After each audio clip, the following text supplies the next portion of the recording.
I'm really humbled and honored to be asked to present in front of such a group of educated and experienced people. I don't profess to be an expert by any means. I'm only traveled 30 minutes, but you'll find a lot of my presentation is just observations that we've had over my lifetime. I can remember I did plowing back in the early 70s, and I did a lot of planting with conventional planting, but when we started, where's this thing here?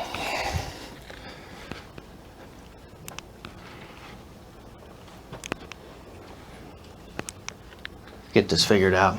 So I guess I should back up a little bit.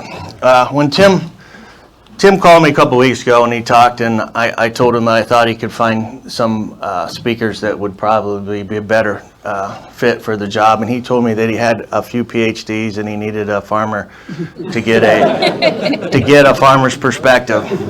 So when Tim told me about the PhD, my thoughts always goes back to a fellow named Bob Graves. He used to be an ag engineer for Penn State. And he had a doctor's degree, and he had the PhD at the end of his name. And every time he spoke, he'd always make sure that everybody knew that he had that PhD, but he wanted to make sure what everybody knew it stood for, and it was pout higher and deeper. So I guess my job here today is just to level out those pals, and I thought I could probably do that. No disrespect for a person with a PhD.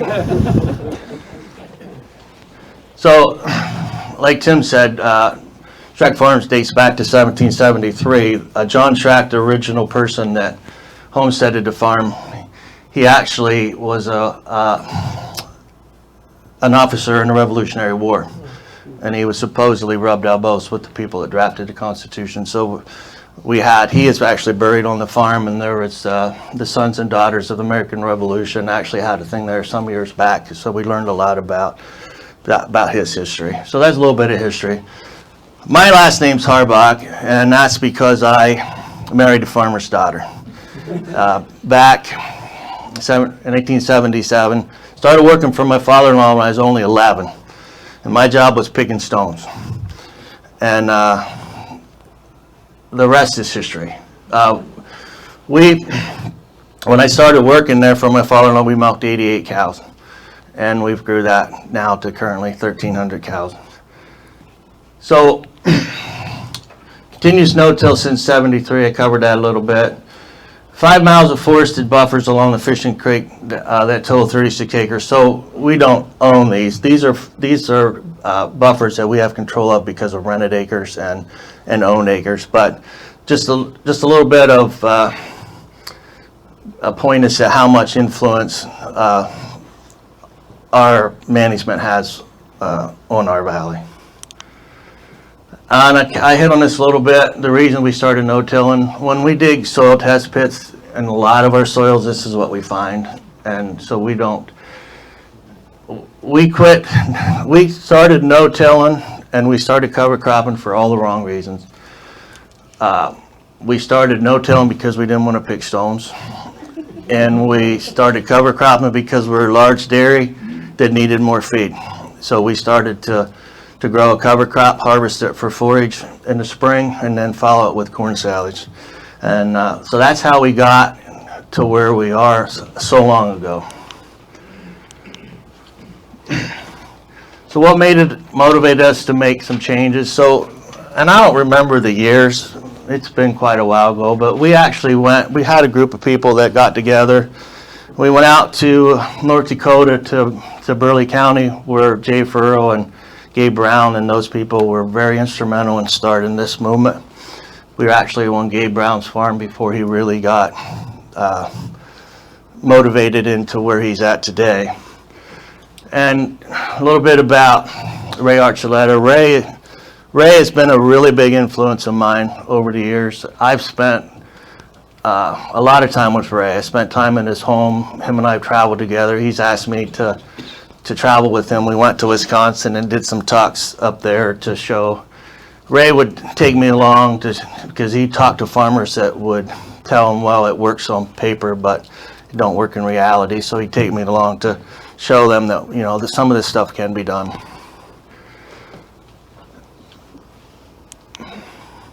So this is an overview of Sugar Valley. We talked about, I live at about 30 miles west of here. And for those of you that are far away, you've never heard of Sugar Valley, but the ones that are closer by probably have. So we farm fields, I don't know if this has a pointer. Yeah. So we farm fields on this is Interstate 80, and we farm fields on the north side of that, which are, we call it mountain ground. And it's more of a sandy soil, and with a much higher elevation. You know, we're at 1,800 feet. The valley floors at more like 1,200 or 1,300 feet. But you can see these farms that are outlined. We're scattered out. These are the rented, or these are the owned fields, and then these are all rented fields. Pretty much all of these. We do own one up here. This is the Lock Haven Reservoir. It's 200 acres of water that was a man-made reservoir. So this is a picture, a topo picture of the main farm. And the point I wanted to make here is we no longer need to have strips. These fields here, this is a 150 acre field right here, and it's not a flat field by any stretch. And I got some other pictures later that might show that a little bit better. But the point we want to make is that these fields have no rills or no erosion in them, with the exception of 1 year when we planted soybeans, and I'll talk about that a little bit later. So this is our main dairy barn we built in the mid-90s when my brother-in-law and my wife and I started into a partnership. We either had to get in or get out, so we started to build some new facilities, and we built a milking parlor and freestyle barns adjacent to the old facilities, and that was over 20 years ago. So this is part of that. We have a direct load facility with the 1,300 cows that we are currently milking. We ship almost 2 trailer loads of milk a day. This is an overview of the bunker system. My father-in-law liked harvester silos. These were all built in the 60s and the 70s. And we can see we've converted those to grain storage. And then this is our flat storage. We went to bunker silos mainly because of the logistics of the feed. That many cows can eat feed faster than they can come out the bottom of the silo. This is a digester that we put in 06. We use this generator. It's a 200 kW generator that, for those who do a little bit of math, 200 kW generators capable of producing 200 kWs per hour. So in a day's time, that's about 4,800 kWs. And if you look at your electric bill, you know, the cost to compare, if you're selling power back, it's worth about 10 cents right now, and if you can offset it at the retail price, it's more like 15 or 16 cents. So that gives you an idea of what that generator's worth per day. But the bigger thing for us is that this shroud right here, we built out around the exhaust. And we got this pipe going up here that we're actually sucking air off of there and moving it to a clothes dryer. So when we milk that many cows, we use 1 towel per cow per milking. It's a towel like you wash your face with. So we have to wash and dry those every day. And this provides the heat for that dryer. And of course the generator provides the electricity to turn the drum. So most days, 100% of our energy comes from this generator on our farm. It also, we have in-floor heating in the facility, and we have a heat loop that goes to the domestic hot water. So we heat all our domestic hot water and our heating, and all our electric needs comes off of this engine. We use a manure solid separator. This one's actually, we've been through 3 or 4 of these over the years. This is actually not the current one. But we used that, we reused the solids for bedding. This is just a picture of an accumulated pile. We have a commodity shed behind there, but it gets full, and then we stack it outside. But it is pretty much like peat moss. It's dry, it's odorless, and it works very well for bedding. And we do have more than what we need for bedding, so we usually spread that on environmentally sensitive areas, like around the reservoir at Lock Haven, or closer to creeks, or someplace where we don't want that bad image. So this is a hard hose reel, which is an old picture. We don't use the hard hose anymore. We use the soft drag hoses. We went to a bigger hose that we can do a little bit faster. We can drag about 16 to 1,800 gallons a minute through a drag hose. And with the location of those big fields close to our dairy, that's the most efficient way for us to put manure back out. So a lot of things I'm going to talk about today.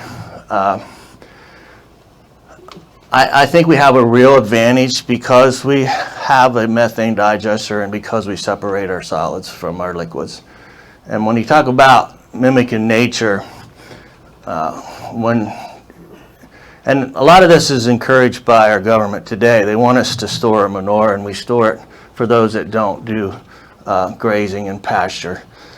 Those that store it usually store it in a slurry form, and that slurry form is not something that you see in nature. And we go out and we spread those kind of high volumes on top of fields, and you just don't see that in nature. So I think the fact that we can separate the liquids from the solids and we spread the liquids back in the field, if you got fields that infiltrate water really well, your runoff potential and your incorporation rates are very good. So this is, we used to use a tractor with just a 3-point hitch, and it had a duckbill in the back, and it would blow out 30 feet wide. We recently got this dribble bar, and the new fad now is either a dribble bar or an injection bar, and we're just not ready to do the injection route yet. And I'm gonna show you some more slides as to why. But this dribble bar provides a lot of benefits for us over the splash ban. One is the lower odor and the less ammonia. Now, we don't have a lot of odor with digested manure, but we do have ammonia, and I can dive into that a little bit more. When manure goes into a digester and it comes back out, the manure going in and going out, a lot of the nitrogen the organic portion of the manure gets transferred into an ammonia form. So we have more ammonia in our digest state than we did when it went in, which could be problematic if you put it out there and it volatilizes. So that's the importance of putting it onto a growing crop. And because it is more volatile, it's also more plant available. So this is what this has allowed us to do. A few years back, we started to, as soon as we harvest the rye or the triticale, we will plant corn in it, usually within a day or two, and then we will drag the manure on top of it. And we have done that all the way up to, they say you can do it up to the 4-leaf stage. We've done it when corn was 2 leaves, and we've had very good results with that. The drag hose running over top of that doesn't hurt it at all. And what it does is it allows us to get the corn planted quicker, and it allows that double crop system to work better. But when we put 9,000 gallons of manure, which is what we legally dare put, and Jim talked about this a little bit yesterday, that's 1/3 of an inch of rain. So when you take separated manure solids and you put it onto a freshly planted field, a lot of it will actually run and get into where the row is planted, but you got a much more even germination because of that. And the incorporation, this field, you can walk across this field in 3 hours with your Sunday shoes and not get them dirty. It just soaks in, and we don't feel that we have a lot of need to incorporate. So this is just the comparison of what manure spread on top of a dead crop, and Jim talked about that a little bit the other day. Our preferred method is to get something grown and divide that. We do 3 applications of manure most years if the time and the weather permits. But we'll plant that. We'll plant the rye the same day or the day after the corn silage is chopped, and then we'll sometime between then and this time of year, it will get 9,000 gallons per acre dose of manure, and we don't really care whether it's still in the ground or whether it is 8 or 10 inches tall. We usually have rye this time of year that's nearly a foot tall, rye or triticale. We do plant rye and we plant triticale both, and the reason for that is it gives us a bigger window for harvests. They're about a week apart. So we usually plant about 2/3 of our acres for corn silage, and the other third we keep for grain. And then on a drought year, we've got the ability to chop it all. And 2 years ago, we had to chop it all. So this, and I don't know if you guys can read that in the back. Can you? All right. So this is this asks the question is, can we bank nutrients by building soil health? And this particular farm here had a soil health score of 7.5. So my crop advisor done this. We worked with this guy, and this is ours here in the bottom. This particular farm had a soil health score of 7.5. But these numbers right here, and maybe Jim, is Jim in here? Oh, good. All right, so you can look at the nitrate end. You can look at the water show that we can bank manure, or we can bank nutrients with soil health when you look at the soil health scores. This is a picture of this field was drugged one day. This side was drugged the second day. This field has not been done yet. That's the difference that's how fast our rye and triticale greens up from a manure application. So we're not, and this was actually done with a duck bill. So I said earlier about I wasn't ready to go the incorporation route because we feel that with the good water infiltration rates, that we're getting that incorporation just naturally. So this was a voluntary setback that we did. This is some years ago. This was actually put on with a truck or spreader. But we got a 3-inch rainfall that event that evening, and we were concerned about this moving down into the hollow and washing away. And you can see that manure didn't move at all.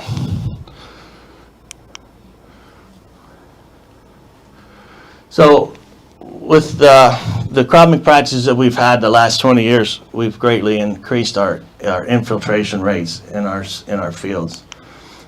So when we built that new facility some 20 years ago, DEP wanted us to put in a frog pond and a place to infiltrate water for groundwater recharge. And we told them that we wanted to infiltrate it back into the field, and they said it wouldn't work. And we argued with them for a couple of years, and finally he told me that if you can prove you can do it, we'll entertain the idea. So we had Team Ag do some infiltration rate stats. So these are the double ring official infiltration rates. And you can see we had some as high as some here as high as 13 inches. So that's one of the observations that I've had over the last 20 years especially. We can get 3 and 4 inch rain events and not see any water leaving our fields. It truly is infiltrating, and this here proves that. So, Lisa, will that thing play? It should. Give it a try. I'm going to put a speaker up there. All right. So Jim asked yesterday whether fully appreciate the potential. whether anybody's seen this, but I think it's worth watching for the few that have not seen You really need it. to be out here during the most intense thunderstorm of the year. Since most people aren't willing to do that, here in Virginia, we use a rainfall simulator to help our farmers tell the story of what happens when it rains really hard.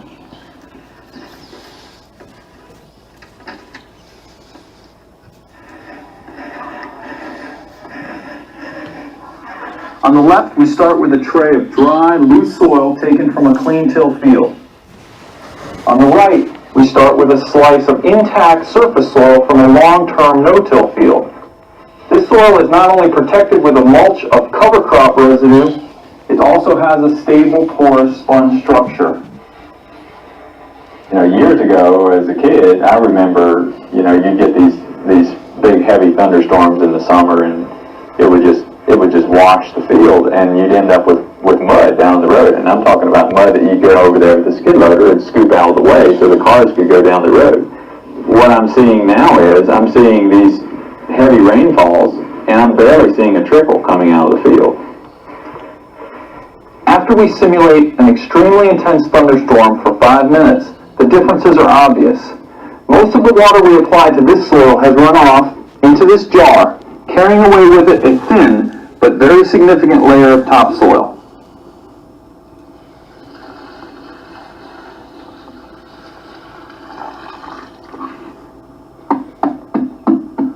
We just applied 1.5 inches of very intense rainfall to this bare, tilled soil.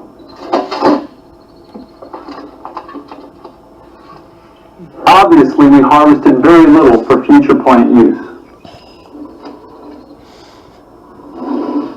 Meanwhile, this no-till soil has absorbed virtually every drop of water we applied. What little ran off is clear. The bottom line is pretty simple. If you want to harvest more rain like these no-till farmers are doing, keep your soil covered on top and make it a sponge underneath.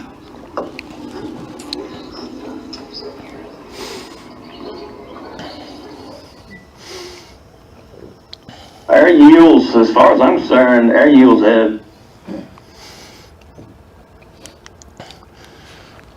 So that when they flop that pan over and that dust flies off there, that just gets me every time. And I'm not sure how many people have seen or not. I hope I didn't waste your time, but I think that really worth watching. So in Sugar Valley, we have a number of Amish farms, and a lot of them, the dairies, the conventional dairies have gone by the wayside, but there's a few that have turned to organic. So this guy, he plows his fields from the top to the bottom. I'm not sure how he meets his ENS plans. We're going to talk a little bit about that later. But this is just what we typically see. This is clean water coming off of the adjacent field, and this is the water coming off of his field. So this is what we want our fields to look like at this time of year, and we've successfully been able to do that.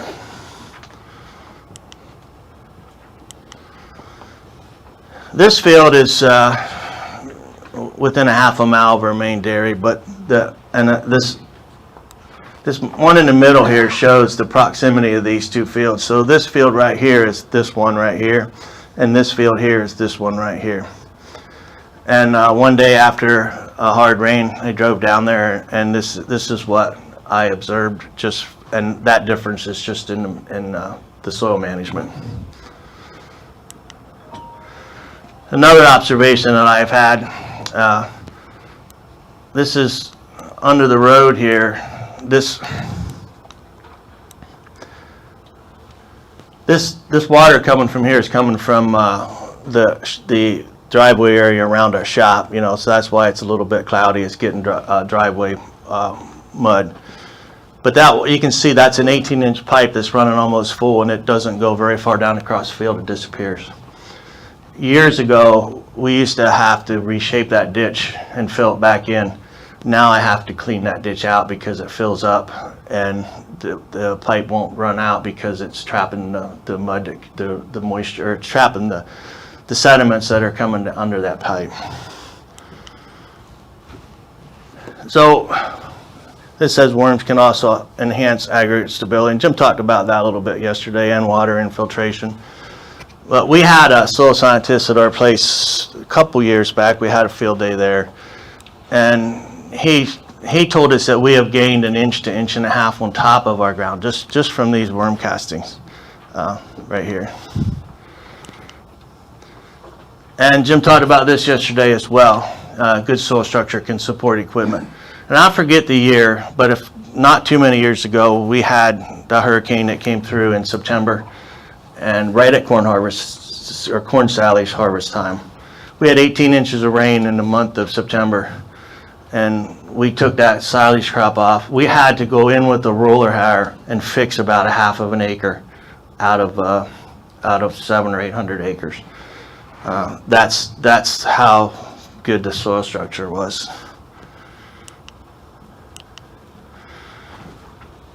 So, and you probably can't read this in the back, but this is in your book, and hopefully you can read it in there. But this is a soil health assessment of 3 different management types. Well, these outside 2 are very similar, but these the soil aggregate stability in these were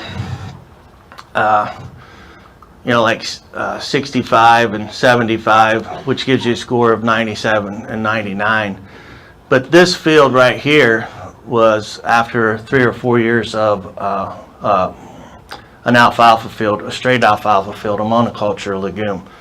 And what we have found, every time we try to grow a monoculture legume, whether it be straight alfalfa or soybean, these soil health numbers, they drop dramatically. You know, so, and one could say, well, you should put grass with your alfalfa, and I don't disagree with that, and it would probably alleviate a lot of this. But on a big dairy, when you put grass, try to see grass with an alfalfa, you have 3 or 4 years of different alfalfa fields in different age groups, 2 and 3 and 4 years. The first year you get what you see. The second year the grass starts to take over. By the 3rd or 4th year you have pretty much all grass. And when you put that in a bunker, you do all the cuttings at the same time. So not only does the protein levels and all those other nutritional things change, but the moisture changes as well, because grass will dry a lot faster.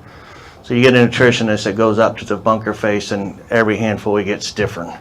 So for that reason, you know, if you were putting that into an ag bag and you could feed it different, it would work a whole lot different. But in our scenario, that's why we grow a straight alfalfa, so we can keep consistency in a feed ration. But we've made a conscious decision. We're not going to grow alfalfa anymore, and we're not going to grow soybeans anymore. This picture right here was actually taken, and I didn't realize it until later, but there's actually that's a buggy on its side right there. It rained that hard that it ended up down over the bank there. But this field below here, not sure why that, you can see the right hand side of that. There's no water ponding in that field whatsoever. This left side, water's ponding all over in that field. We had the idea of putting soybeans in that field after 15 years of just a corn silage triticale rye rotation. And we had really good yields. The beans yielded well, but the aggregate, I have a test for that that I didn't put on here as well. But the aggregate stability in that soil dropped 30-some% in 1 year soybeans, and we didn't have to look at the soil test to see it. We had, and I don't know if it's got put in here or not. Yeah, this is what we had the next year on our soybean stubbles the next spring. This is a field that I told you that doesn't get rills or erosion we haven't seen for 20 years. Put beans in it 1 year, and this is what we saw. So Jim was talking yesterday about monoculture legumes, and he's talking especially about soybeans being hard in your soil. This is what we found. So I put this slide together back a year or two ago. I got asked to serve on the WHIP. I was one of the farmers that served on the WHIP committee, and I got to one day a week for 6 months. We got to meet with the high up officials of DEP and the Soil Conservation Commission and other agencies to try to come up with a WHIP program. And I tried to get them to understand, and Jim talked about this yesterday some. Our plans in Pennsylvania are required to meet T, and what T is a tolerable soil loss. And Jim he put some numbers together there yesterday. But if you take the tolerable soil loss that our government says is tolerable, and you do the math here, I'm not going to follow it all the way through for you, and because this is not in your book, I added this because I thought it was relevant after what Jim said yesterday. But you take the farmable acres that are in the Bay watershed, and you multiply it by 4 tons per acre, which is on the low end of what our government says is a tolerable soil loss. And you put that, you do the math, it's a huge number of tons. So let's put that into perspective. If you fill a railroad car will hold 100 tons, that's 150,000 railroad cars. If you're 55 feet long, that will stretch across Pennsylvania 5.5 times. Or it will go from here to the Wyoming border. That's the amount of soil that we're dumping into our waterways every year, and the government says it's okay. So when I was part of the WHIP program, a lot of their emphasis, and Ray Archuleta talks about not making the plan the goal. And that is what our government tries to do. So our government has spent a lot of money and a lot of effort to make sure that everybody has a plan to fail. And I tried to get that across to the people in charge. So that's why we got a lot of the soil health initiatives going forward. People are starting to understand that we can't continue to do it that way.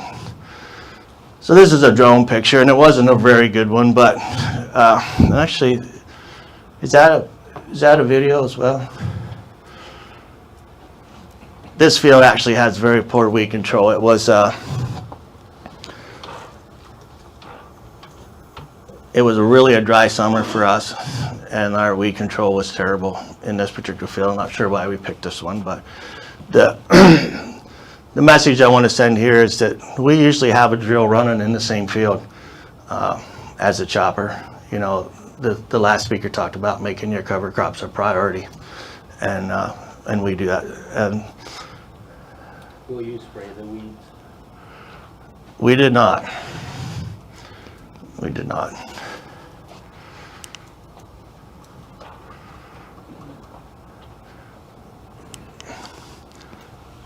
So after we come back from Wisconsin, and we tried multi-species cover crops every year, and we tried different ones. And I can honestly tell you, and I don't want to send a wrong message here because diversity is very important. I just want to make a point to the people in here that are going to try to sell some of this stuff to a dairyman. It's kind of like selling a refrigerator to an Eskimo. What we've found is that we need to keep it simple. And when you look at the graph that showed all the things that make soil health, I think the 2 most important ones are planting something, keeping something growing all the time, and the animal integration. Of course, animal integration means different things to different people. If you're a grazer, it's one thing, and there's certainly benefits from grazing. I'm not going to argue that. But we're doing what we know is the next best thing by using that animal manure back on the ground. And I honestly think that if you are a farmer that does not have animals on the farm and continues to grow monoculture legumes, you're never going to get there. From my experience, you're never going to get there. What we found from, and this is kind of an older picture too, this is when we planted beans, and we're not going to do that anymore. When you talk about some of the challenges, this is what we plant it, I say thick, but some people think that it's probably not. Some people plant more. We plant 100 pounds of seed per acre. And we've tried, and I talked to Tim about this the other day, we've tried to put crimson in there, but with that kind of competition, the legume doesn't survive. And you get farms that have good soil health and have a lot of nitrogen in the soil, it's hard to grow a legume. So if your goal is improving soil health, we found that we can do that by simply keeping something growing and keeping it simple, and these mixes have a place for farms without manure and probably not a dairy. And I'm not experienced with that, other than I can tell you that every year that we've planted multi-species, it was always followed by a disaster with mostly slugs. This field, it's not mowed yet. And these are the tractor tracks from the Jag hose where the rye's actually still standing a little bit. But we'll go in and mow that. And with the disc bind, it takes it down. But this should have been mowed a couple days earlier. But when it's time to mow, the weather never cooperates. So this is one of the challenges. But when you mow this and it doesn't get a clean cut, you go back in with the merger to merge it, pick it back up. A lot of those ones that are still attached that are 12 inches tall or 16 inches tall will wrap up around, and the teeth of the merger will pull the roots out of the ground. So when you talk, your nutritionist gets really upset about high ash contents, and that's where we find most of ours comes from. And all you need to do is be a merger operator and go back and unplug a merger one time that's filled up with a bunch of stuff that won't go up around the head. And when you crawl back in the tractor, your hands are all dirt. You can see that. So that's one of the challenges. But so it's all about management and timely harvest and that kind of stuff. So the power of diversity, and I certainly don't disagree with that. But if you've got, in our situation, we found that we can get there by keeping it simple. So we don't use fungicides. We haven't for a long time. And insecticides we only use when needed. And we did try untreated seed for a number of years, 3 years in a row. The one year I had a 150-acre test plot with half of it treated and half of it untreated. Our biggest challenge with untreated seed was armyworms, believe it or not.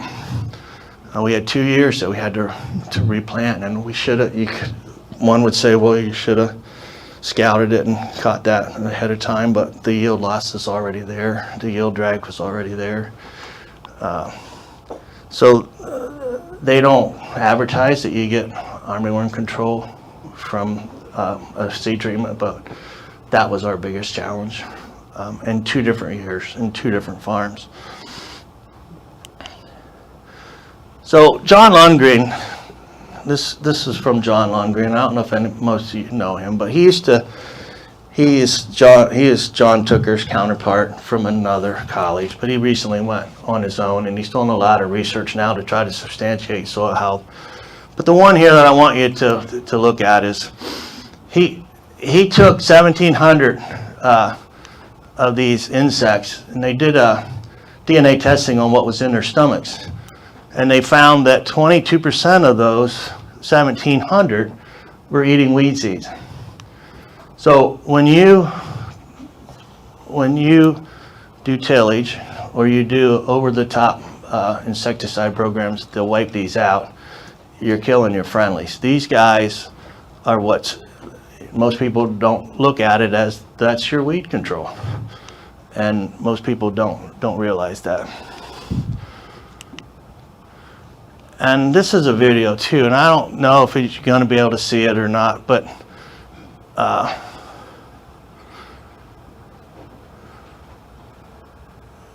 we dug this field a couple days before. Do you see the spider webs that are across that field, all the way across there?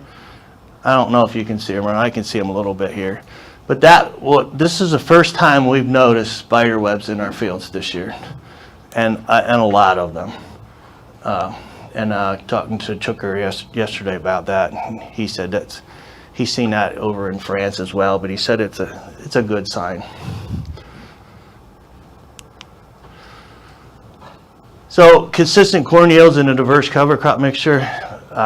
We've seen slug issues as many as 2 or 3 years later after planting those really diverse cover crop fields. And if you're planting them to create nitrogen and help your soils, that's one thing. But if you're on a dairy that has plenty of manure and plenty of nitrogen, and you only want to capture that nitrogen and hold on to it, if you push this on to farmers that in my situation, they're gonna go away with the bad taste in their mouth. So just be careful just know your contact. Well, I think I have some slides here as well. This is a field this is back in 17. That field had a multi-species in it the year before. That's how the slugs had thinned out that stand. So we used Deadline, not a lot, but we use it when needed, and it's probably on my acres of corn, it's probably less than 3 or 4%, or maybe less than 5%. But this last fall, I had to replant some rye that we planted as a cover crop.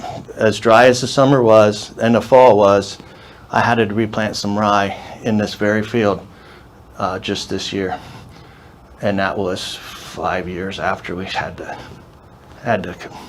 that multi-species cover crop in there. So this is one of the pictures that shows the year that it was so bad. That's how many slugs was in that one. That was some regrowth of some of the cover crop that didn't die from the year before. So this is after a manure application, and I'm not really sure what's going on here, but these are dead slugs. So our manure, and I don't know if it's the salts in it or if they drowned it or what, but we get some slug control from a manure application. There's a ground beetle. You probably can't see it too good, but it's there and it's alive. It's doing well, but that manure cooked the slugs, and I think that's probably why. Between that and the fact that we harvest that cover crop to feed it, I think we're feeding a lot of the slugs along with the feed to get some slug control by harvesting the cover crop. So my hat's off to the organic guys in here. This slide, and I should back up a little bit. Lisa Blazer is over there. Can you raise your hand, Lisa? Yeah, right there. She's been my right hand for a long time. She helped me put these slides together, and she used to work for the local conservation district that I was the director of, but she now works for Stroud Research Center and the Soil Health Institute there. But we put this slide in there just to show about drought resistance. But if you look at this slide around here, this corn looks really well, except for right there in the middle. When we planted this corn, I had Luke Criswell. I saw a picture of him there yesterday in that corn planter that rolled it down. We had some really tall rye that 6-7 feet tall. It got away from us, and he come with his planter and he rolled it down. It looked really well, and I had the bright idea when I sprayed that I just shut the sprayer off one pass for for that distance to see what would happen if I didn't use a chemical in there. And you can see what happened. And I talked to John Tooker. John said there was a bug involved there. Luke Criswell tells me it's a allelopathic effect. And I'm not really sure what it was, but the next year, that spot showed up in the same field the second year. And I'm not really sure why. So that was my experience with trying to do something organically. So my hat's off. So we've seen average corn yields trending higher. We have good years and bad, but we continually have fence row to fence row yields of grain corn that's over 200 bushel. But we get our Riley's triticale that we take off, we try to get 9 to 10 tons as harvested, and then we turn around and get a 25 to 30 ton corn silage crop as well. And when you do the math, our crop advisor did a case study type thing with us. If you look at the nitrogen that we are putting on those crops as to what the removal is, it doesn't work.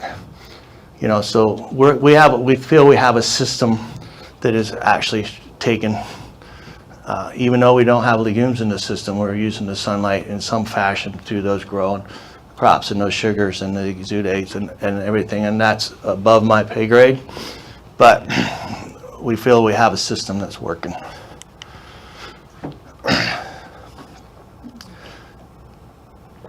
So our organic matters continue to increase, and if that one slide back that showed the difference between a monoculture legume and the other two, we have soil organic matter levels that are 5 and 6 is not uncommon in our soils, where before we started this stuff 20 years ago they were in the 4s. So we're seeing some huge increases.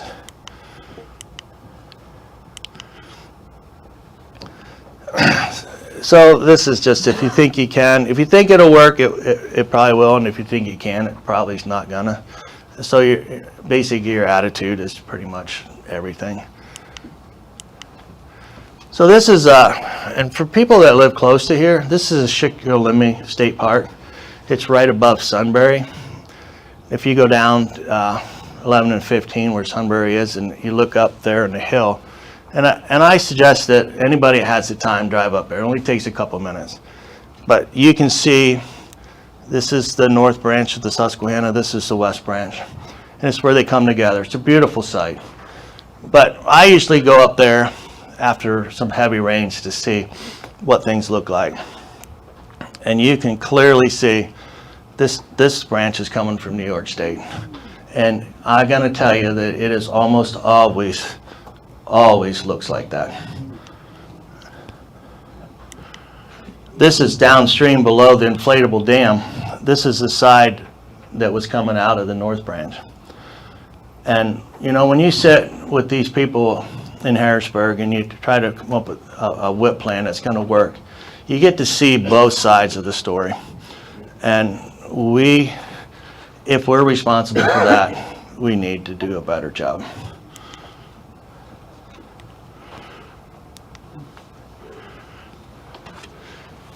Anybody have any questions?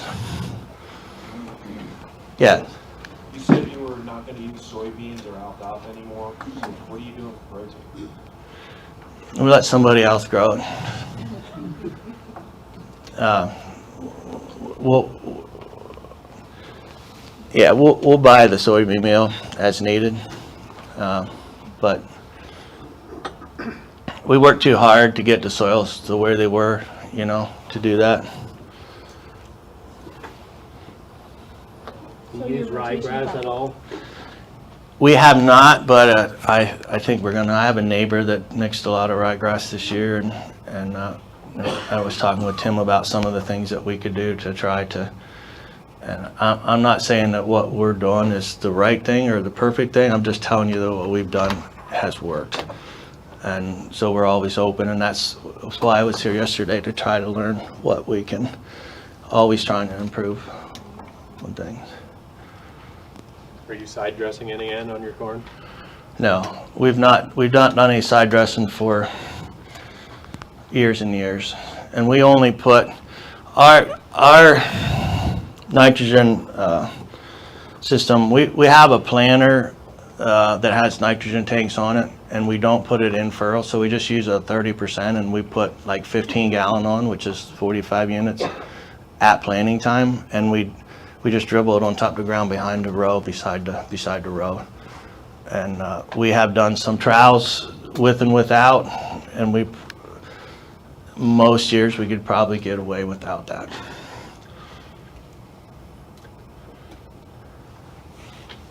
Yeah. Yeah. Do you have an explanation, or are there some ideas about why the soybeans may be negatively impacting the soil aggregation? All right, so Jim would probably be better at answering that question, but I think it's the carbon to nitrogen ratio, and the it's just eating your soil alive. And you want to point on? It goes back to exactly what he said, carbon to nitrogen ratio, and on soybeans, for every unit of nitrogen that you produce, you get 2 units of acid, and it's just, they're just hard on the soil. So you're just not getting enough carbon there, and the nitrogen you get, it's such a low C-N ratio, it breaks down and disappears. And so, I mean, microbes like it, they'll eat it, but then you don't have enough carbon there. You don't have the glues and the sugars and that root exudates there enough to give you good soil structure. So your soil just gets real hard for beds, and that's the problem. Yeah. I'll just add to that. So once upon a time I worked as an extension agent, and there was a situation where the farmer did continuous no-till beans. You want to talk about walking across concrete, walking across continuous beans. And I think it was maybe 5-10 years of continuous beans. It's the worst soil I ever walked across. So it's real. You know, obviously, you don't want to do continuous beans. And I applaud the decision for soil health. Yeah. And I might add, the reason the alfalfa gets bad is because it starts to compete with each other, and as your stands get older, you just start to lose the roots. I mean, what generally happens is you'll go from quite a few plants per square foot to maybe 1, maybe 2 at the most, and you just get to the point where you just don't have enough roots there. And again, the answer is, he gave the answer, add some grasses, but he also gave the answer it doesn't help for the nutritionist struggling pulls out your hair. So maybe what you do is you shorten up how long you keep that in alfalfa. A lot of us like to keep it 4 or 5 years. Maybe you keep it to 2 or 3 years, and then you have to eliminate it just so you have more roots in there. I don't know. And we may go back again, but at this point we're gonna try it without. Yeah.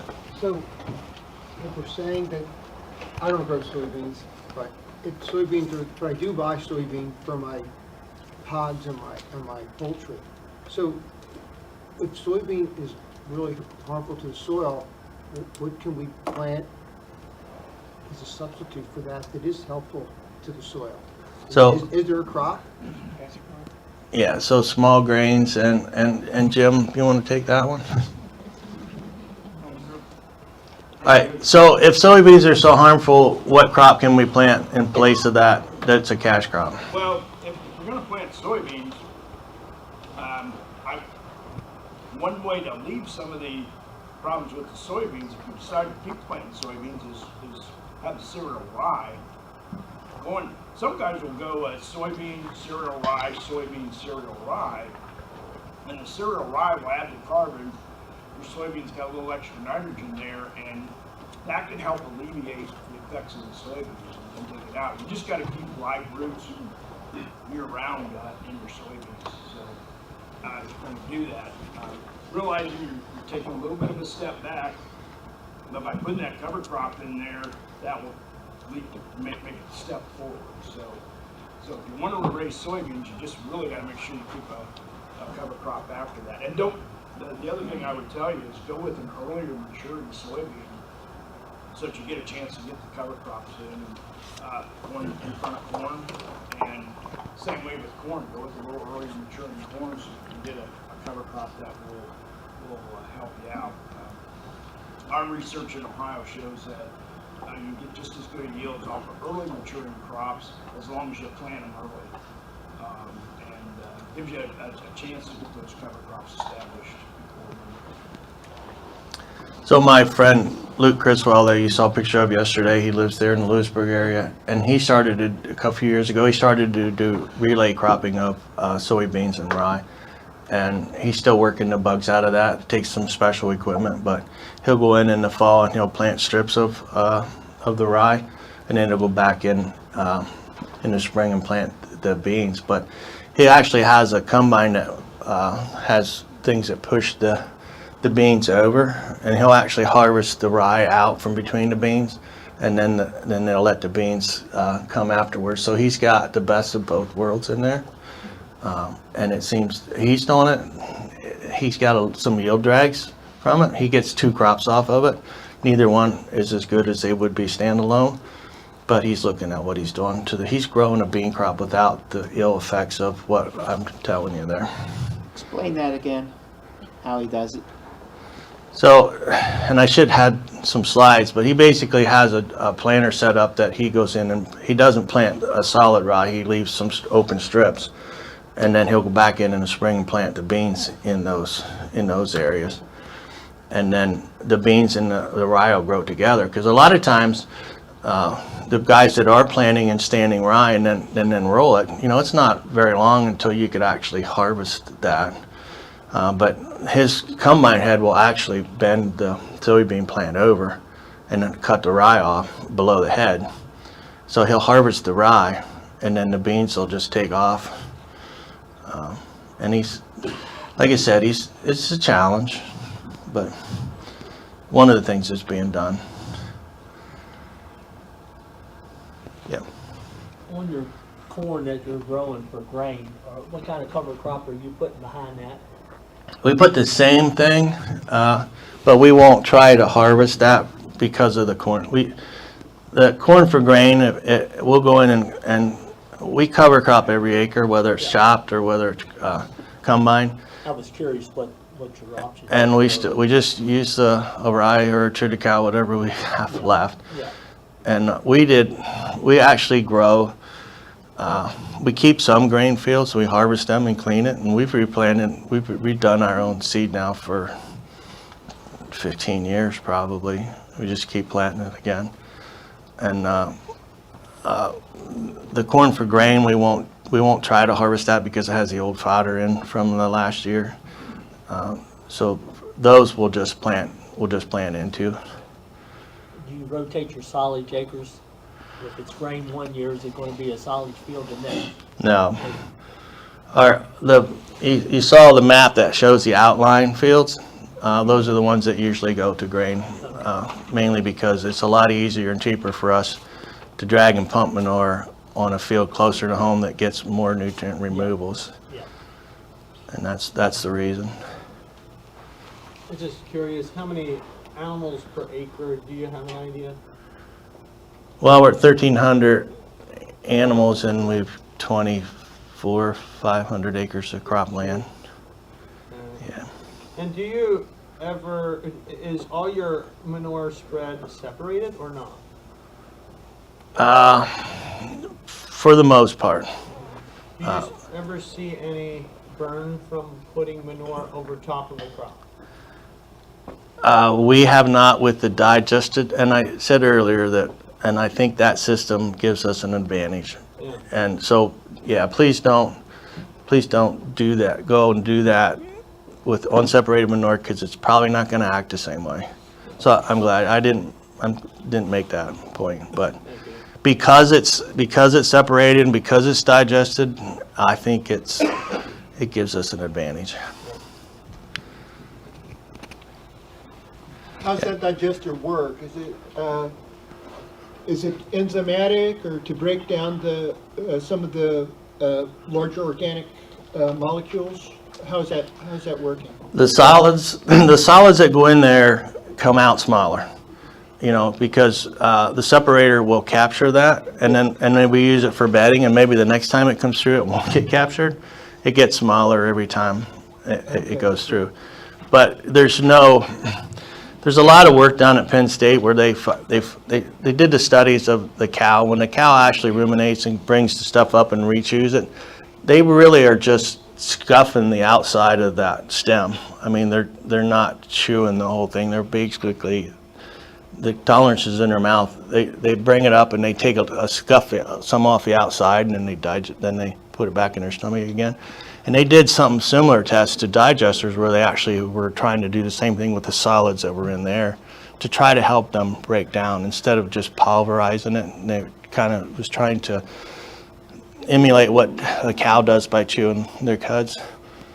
And so what I can tell you is the ammonia or the nitrogen forms change somewhat from when they went in till it comes out. And it also, the pH changes by almost 1 whole point. It's higher. If it goes in at a 7 or 7 point something, it'll come out at an 8 or an 8 point something. And I didn't mention that, but these fields that we've seen good soil health scores on, the need for lime has completely disappeared. We've not limed those fields for 20 years. And Dwayne Beck will tell you that when you don't have a leaky system anymore, that your need for lime will go away. And we have seen that. So do you remember what your liming practices were pre? We'd have to lime every couple of years, a couple of ton, yeah. There's a pretty simple explanation for that. Calcium is a relatively small ion. When you're tilling it, what happens is it'll leach. And I always give the example, what's the poor man's way of liming the field? You just plow an inch deeper, because what happens is the calcium ion gets caught in your subsoil and then you bring it to the surface. And it's not calcium that changes your pH, it's the carbonate. But, you know, roots give off carbon dioxide, and calcium will actually attach to the carbon dioxide, and you can make carbonate. Okay, so when you bring that calcium in a no-till system, you've got a root there. It's always bringing that carbon to the surface, and you're depositing the residue on the surface. When it rains, it moves down through the soil, but the roots are always bringing it to the surface, so you're always keeping the calcium circulating in your system. So unfortunately, when you start getting into a tillage system, it's going to leach out and it's going to get caught in your subsoil, and then it's not going to help you. So that's part of the reason why you need less lime in the system. So in our operation, I've got 2 sons and a son-in-law, and my brother-in-law has a son that's on the farm. So they're really help with that, spreading that load out. But I guess my suggestion is just make sure you surround yourself with good people. You got a lot of knowledge in this room that, you know, they can help. They can help farmers. But we found that just surround yourself with good people. And I could talk to you for 2 or 3 hours on that digester alone, because that's pretty much, I spend a lot of time with that and with the cropping part. When it comes to the cows or it comes to these technical questions, I lean on people like Lisa and those type of things that have biology degrees. I can't begin to know everything.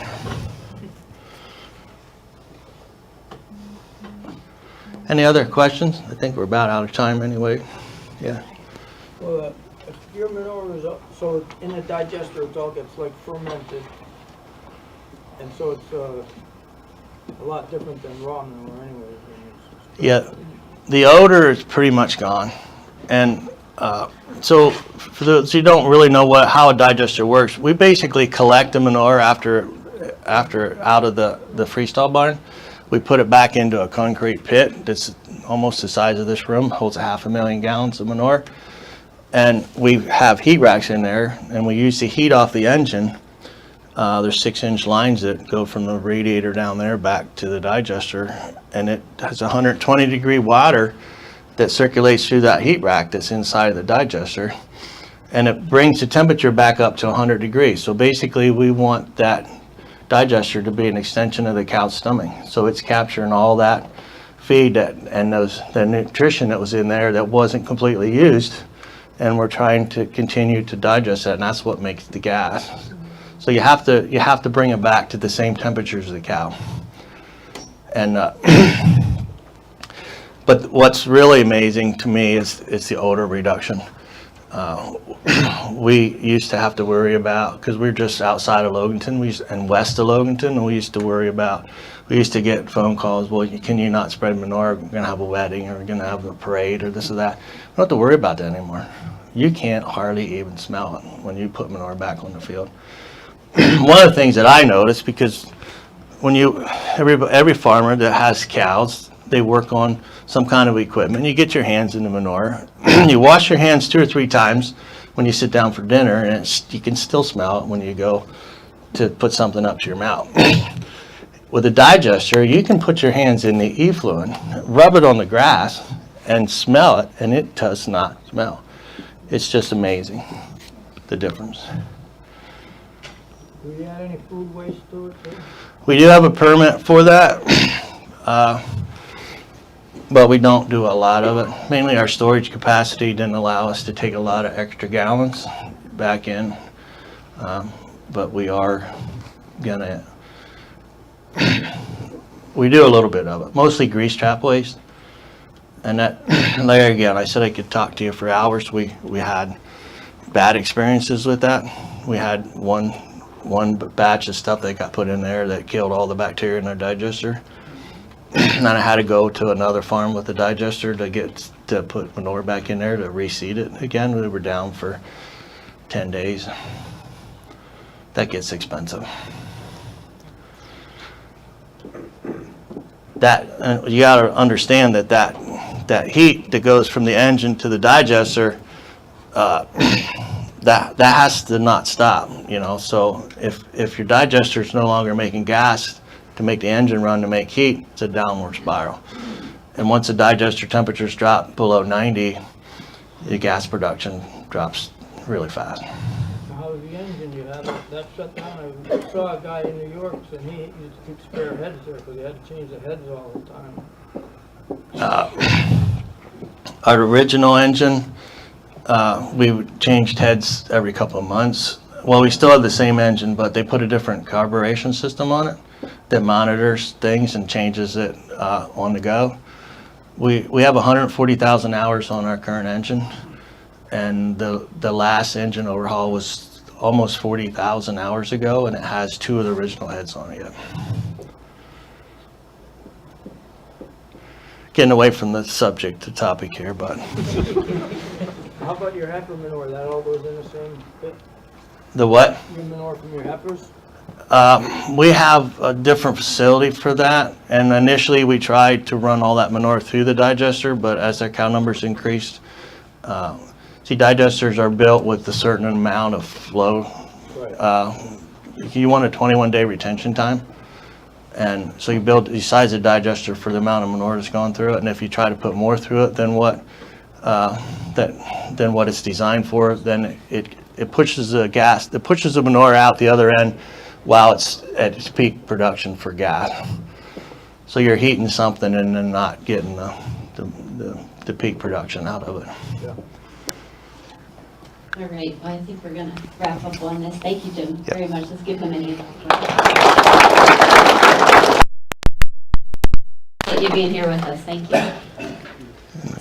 Turn it on. Yeah, you can hand that thing back to Harrison.